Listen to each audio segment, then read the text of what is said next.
কলকাতা সহ দক্ষিণবঙ্গের বিস্তীর্ণ এলাকায় বৃষ্টি চলছে।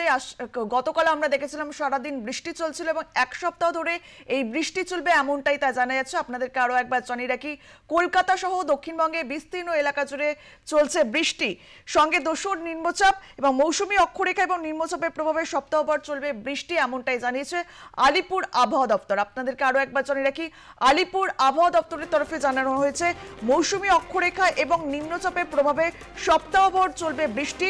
কলকাতা সহ দক্ষিণবঙ্গের বিস্তীর্ণ অংশে চলছে বৃষ্টি। গতকালও আমরা দেখেছিলাম যে সারাদিন ধরে বৃষ্টি চলছিল, আজও কিন্তু বিভিন্ন জায়গায় চলছে বৃষ্টি। এই বিষয়ে আমরা কথা বলবো। আমাদের সঙ্গে রয়েছেন আমাদের প্রতিনিধি নাজিয়া রহমান। নাজিয়া, আবহাওয়া দপ্তর থেকে ঠিক কি বলা হয়েছে?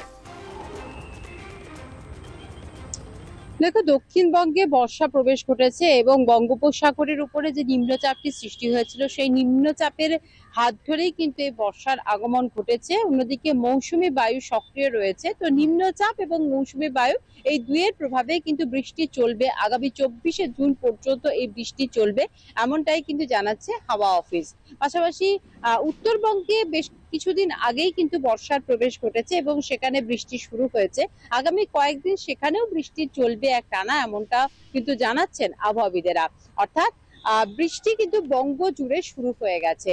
তবে তাপমাত্রা খুব একটা হেরফের ঘটবে না আগামী 5 দিন, এমনটাও কিন্তু মনে করছেন আবহাওয়াবিদেরা। অস্বস্তি সূচকের মাত্রাও বজায় থাকতে পারে।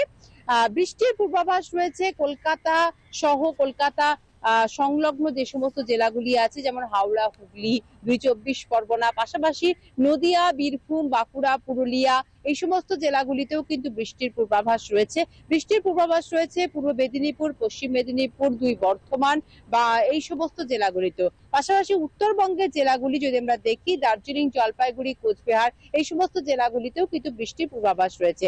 দক্ষিণবঙ্গের বেশ কয়েকটি জেলাতে ঝোড়ো হাওয়া বইতে পারে এবং ঝোড়ো হাওয়ার গতিবেগ ঘন্টায় 30 থেকে 40 কিলোমিটার বেগে বইতে পারে, এমনটা কিন্তু মনে করছেন আবহাওয়াবিদেরা। অর্থাৎ বঙ্গ জুড়েই কিন্তু বর্ষার আগমন ঘটে গেছে এবং বোঝাই যাচ্ছে, আমরা এই মুহূর্তে ময়দানে দাঁড়িয়ে আছি, ময়দানের যে প্রকৃতি, ময়দানের যে রূপ, সেটা দেখেই বোঝা যাচ্ছে যে বর্ষার কিন্তু আগমন ঘটেছে বঙ্গ জুড়ে। বেশ, ধন্যবাদ নাজিয়া। মৌসুমী অক্ষরেখা এবং নিম্নচাপের প্রভাবে সপ্তাহভর চলবে বৃষ্টি এবং এই বৃষ্টি যেটা আমরা আপনাদেরকে বারবার দেখেছি, বিভিন্ন জায়গায় রাজ্যের কিন্তু জলমগ্ন হয়ে পড়েছে। কলকাতা সহ দক্ষিণবঙ্গে বিস্তীর্ণ অংশে চলছে বৃষ্টি, জানালো আলিপুর আবহাওয়া দপ্তর। সঙ্গে দোসর নিম্নচাপের জেরেই এই বৃষ্টি, সপ্তাহভর এই বৃষ্টি চলবে।